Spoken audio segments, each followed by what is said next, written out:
Khammam, Nalgonda, Warangal graduate MLC ఉప ఎన్నిక polling సమయం ముగిసింది. సాయంత్రం 4 గంటల వరకు 65.54% పోలింగ్ నమోదైంది. ప్రస్తుతం క్యూ లైన్లో ఉన్న వారికి ఓటు హక్కు వినియోగించుకునే అవకాశం కల్పిస్తున్నారు. ఉమ్మడి ఖమ్మం, నల్లగొండ, సూర్యాపేట జిల్లాల్లో పోలింగ్ కేంద్రాల వద్ద ఓటర్లు బార్లు తీరారు. అయితే చెదురుమదురు ఘటనలు మినహా ఎక్కడా ఘర్షణలు జరగలేదు. ఇక ఈ ఉప ఎన్నిక బరిలో 52 మంది అభ్యర్థులున్నారు. ఈ ఉప ఎన్నిక కౌంటింగ్ ప్రక్రియ జూన్ 5న ప్రారంభమై 6, 7 తేదీల్లోనూ కొనసాగనుంది.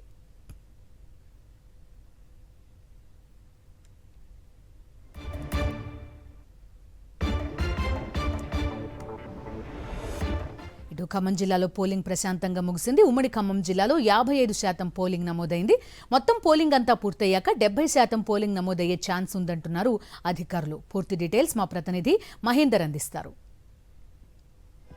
ఖమ్మం, నల్గొండ, వరంగల్ పట్టభద్రుల ఎమ్మెల్సీ ఉప ఎన్నిక పోలింగ్ ప్రశాంతంగా ముగిసింది. అయితే గత ఎన్నికతో పోలిస్తే ఈసారి పోలింగ్ పర్సెంటేజ్ పెరుగుతుందా లేక తగ్గుతుందా అన్నది మాత్రం చూడాల్సి ఉంది. ఉదయం 8 గంటలకు పోలింగ్ ప్రారంభం కాగా మొదటి 2 గంటలు కూడా కొంత మందకోటిగా పోలింగ్ కొనసాగింది. తర్వాత 11 నుంచి 1 గంట వరకు కూడా కొంత పోలింగ్ సంబంధించి స్పీడ్ అందుకున్న తర్వాత మళ్ళీ 1 గంట నుంచి 2 గంటల వరకు కూడా ఎండ తీవ్రత నేపథ్యంలో ఆ సమయంలో కూడా పోలింగ్ సంబంధించి చాలా వరకు కూడా తగ్గిందని చెప్పుకోవాలి. పోలింగ్ సరళిని బట్టి చూస్తే మాత్రం 3 పార్టీల మధ్య హోరాహోరీగా నడిచినట్లు కూడా చాలా స్పష్టంగా అర్థమవుతుంది. బీఆర్ఎస్ నుంచి రాకేష్ రెడ్డి బరిలో ఉండగా బీజేపీ నుంచి ప్రేమేందర్ రెడ్డి బరిలో ఉన్నారు. అదేవిధంగా ఇటు కాంగ్రెస్ నుంచి కూడా తీన్మార్ మల్లన్న బరిలో ఉన్నారు. ఈ 3 పార్టీలు కూడా ఈ ఎన్నికని చాలా ప్రతిష్టాత్మకంగా తీసుకున్నాయి. 3 పార్టీలకు సంబంధించిన కీలక నేతలు కూడా 3 ఉమ్మడి జిల్లాల పరిధిలో ఉన్న అన్ని నియోజకవర్గాల్లో వాళ్ళు విస్తృతంగా పర్యటించారు. బీఆర్ఎస్ పార్టీ నుంచి కూడా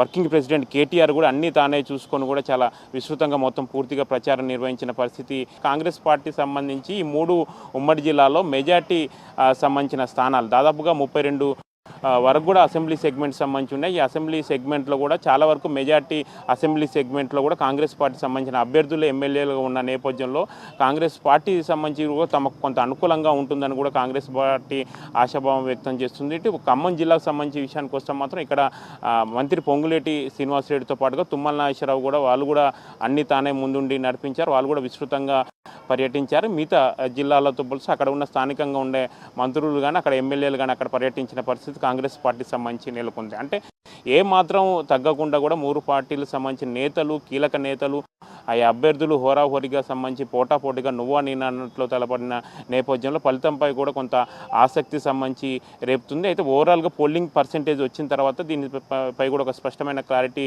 సంబంధించి వచ్చే అవకాశాలు కనిపిస్తున్నాయి. అయితే గత ఎన్నిక 74% వరకు కూడా పోలింగ్ నమోదైన నేపథ్యంలో ఈసారి 74% దాడుతుందా లేదా అన్న సంబంధించి చూడాలి. అయితే మొదటి ప్రాధాన్యత ఓటు సంబంధించి కూడా ఎవరికి స్పష్టమైన మెజార్టీ రాకుంటే మాత్రం రెండో ప్రాధాన్యత ఓటు చాలా కీలకంగా ఉంది. రెండో ప్రాధాన్యత ఓటు కనుక లెక్కింపు ప్రారంభమైతే మాత్రం ఖచ్చితంగా అనూహ్య పరిణామాలు కూడా చోటు చేసుకుంటాయి అన్నది కూడా 3 పార్టీలకు సంబంధించి అభ్యర్థులు ఆశిస్తున్న నేపథ్యంలో చాలా వరకు మొదటి ప్రాధాన్యత ఓటుతోనే గట్టెక్కాలన్నది కూడా చాలా వరకు 3 పార్టీలు వ్యూహం చేశాయి. దానిలో భాగంగానే ముందుకెళ్ళాయి. దీనికి సంబంధించి కూడా నేపథ్యంలో ఎవరు పట్టభద్రులు ఎవరి వైపు మొగ్గు చూపుతారన్నది మాత్రం చూడాలి. మొత్తానికి మాత్రం ఖమ్మం ఉమ్మడి జిల్లాలో మొత్తం 10 నియోజకవర్గాల్లో పోలింగ్ ప్రశాంతంగా మూసింది. ఒక ఏజెన్సీ సంబంధించిన ఏరియాలో మాత్రం కొంత మందకోటిగా పోలింగ్ సంబంధించి కొనసాగింది. అక్కడ పోలింగ్ శాతం వరకు కూడా చాలా వరకు కొంత తగ్గిందని చెప్పుకోవాలి. మిగతా అన్ని చోట్ల మాత్రం ప్రశాంతంగా కొనసాగింది. కొన్ని చోట్ల చెదురుమదురు ఘటనలు మినహా మిగతా చోట్ల మాత్రం ఉంది.